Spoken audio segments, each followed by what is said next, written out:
ఒలింపిక్స్లో మన performance zero తెలుసా మీకు ఎవరికైనా?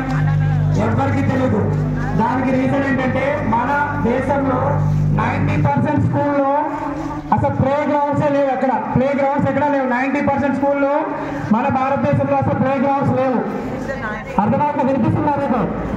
90% స్కూల్లో మన భారతదేశంలో ప్లే గ్రౌండ్స్ లేవు. మన పథకాల్లో మనం ఎన్నో ప్లేస్ తెలుసా? మనం 71 ప్లేస్ టోటల్గా మనం పార్టిసిపేట్ చేసిన దేశాలు ఎన్నో తెలుసా? 206 దేశాలు పార్టిసిపేట్ చేశాయి. అందులో మన ప్లేస్ 71 ప్లేస్. జనాభాలో మన ప్లేస్ ఎంతో తెలుసా? నెంబర్ 1. మరి స్పోర్ట్స్ లో 0.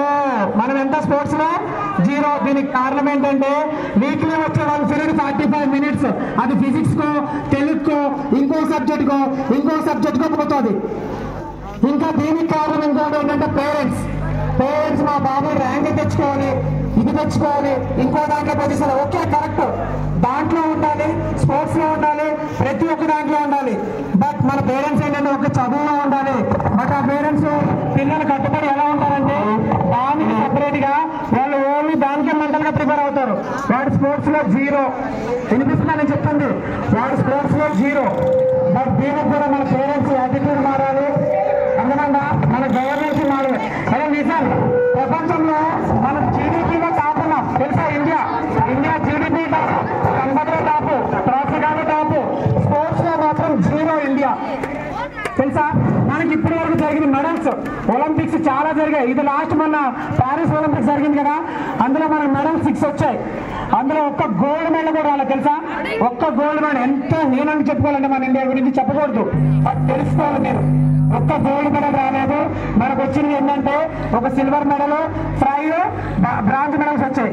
సిల్వర్ తెలుసు కదా? సిల్వర్ అంటే కాంస్యం, బ్రాంజ్ అంటే రజతం. నీకు గోల్డ్ అంటే తెలుసు, బంగారు పథకం. మనకు వచ్చిన బ్రాంజ్ 5 మెడల్స్, సిల్వర్ మెడల్ 1.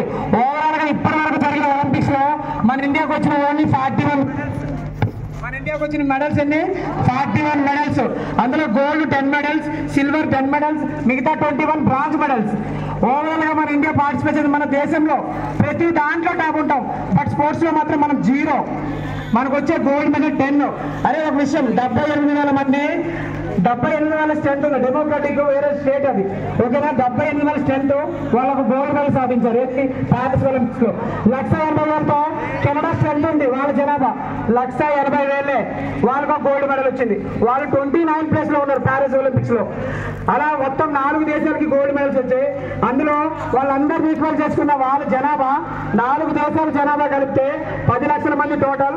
మన ఇండియా 140 crores లో వాళ్ళ 4 దేశాలు మిక్స్ చేసుకుంటే మన ప్లేస్ 71 ప్లేస్. వాళ్ళది 29 ఒకరిది, ఒకటి 23 ఒకరిది, ఒకరిది 17. వాళ్ళ ప్లేసులు చూసుకుంటే వేరే. దేంట్లో మనం తక్కువ.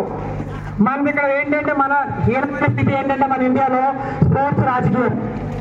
స్పోర్ట్స్ లో రాజకీయం ఉంటుంది, పేరెంట్స్ హ్యాండ్స్ ఉంటుంది. ఎందుకంటే మనము దీనిలో ఎంత పార్టిసిపేట్ చేసినా సరే పేరెంట్స్ సపోర్ట్ చేయకపోతే మనం చేయలేం.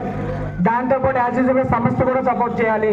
మనకు వచ్చే వీక్లీ 1 పీరియడ్ లో 45 మినిట్స్, వీక్లీ 1 పీరియడ్ లో అందులో ఏదో ఒక దానికి పోతుంది, లేకపోతే బయటకి ఎందుకు సార్ గ్రౌండ్, టైం వేస్ట్, ఇదే అనేసి. కాబట్టి మన 0.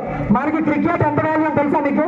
మన ఇండియాలో దానికి ఉన్న వాల్యూలో 10% మనకి స్పోర్ట్స్ లో కూడా కేటాయిస్తే 10% దానికి ఉన్న వాల్యూ 10% కేటాయిస్తే మనం టాప్ లో ఉండేవాళ్ళం. క్రికెట్ అని ఎంకరేజ్ చేసి మొత్తం గేమ్స్ 0 చేశారు. క్రికెట్ అని ఎంకరేజ్ చేసి మన ఇండియాలో గేమ్స్ మొత్తం మిగతా ఉన్న కబడ్డీ, అథ్లెటిక్స్ ప్రతి ఈవెంట్ ని 0 చేశారు. మొత్తం దాన్ని 0 చేశారా?